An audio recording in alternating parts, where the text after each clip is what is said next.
怎么下雨了？要不要把桌椅收进来？雨还不大，等雨小一点再看看。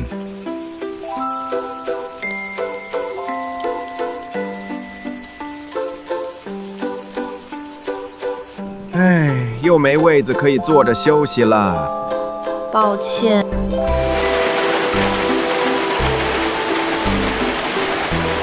可以坐着吃吗？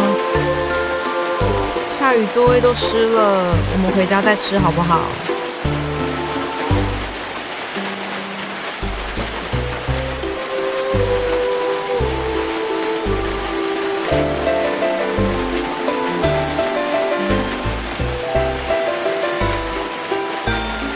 还是要有室内的座位才能好好坐着休息呀。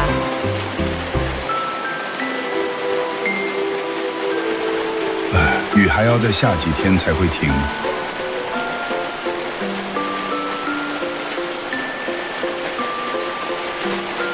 还是要有室内座位啊。